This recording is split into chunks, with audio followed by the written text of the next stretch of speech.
पुण्यामध्ये धनिकाच्या पोराने केलेला कार अपघाताची घटना ताजी असतानाच त्याची पुनरावृत्ती सुदैवाने शनिवारी रात्री महाड शहरात होता टळली आहे।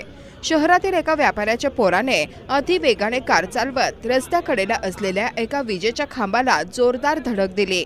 ही धडक जर विजेच्या खांबाला दिली नसती तर रस्त्यावरील नागरिकांचे नाहक बळी गेले असते। पुण्यातील पोर्शे कार दुर्घटनेची महाडमध्ये होणारी पुनरावृत्ती थोडक्यात वाचली असली तरी अल्पवयीन मुलांकडून शहरामध्ये वाहन चालवण्याच्या प्रकारात मोठी वाढ झाली आहे।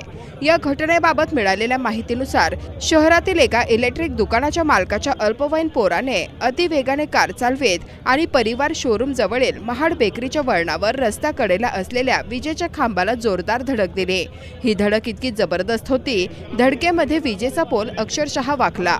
सदर चालक मुलगा हा 17 वर्षांचा अल्पवयीन असल्याचे निदर्शनास आले असून शनिवारी रात्री 10:30 वाजण्याच्या सुमारास MH06 CD 6842 या क्रमांकाची कार तो चालवत असताना हा अपघात झाला आहे।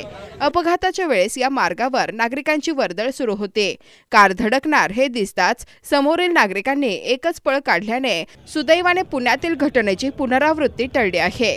कार चालक मुलगा हा अल्पवयीन असल्याने त्याच्या वडिलांविरोधात गुन्हा दाखल झाला असून वडील सुरेश गंगाजी परमार यांच्या विरोधात भारतीय दंडविधान कलम 279 427 मोटर वाहन कायदा कलम 184 5/180 3(1) 184 अन्वये गुन्हा दाखल करण्यात आला आहे।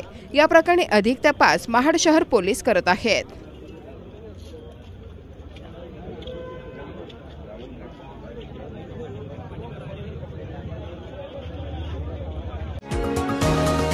तुम्ही पाहत आहात विस्टा न्यूज मराठी।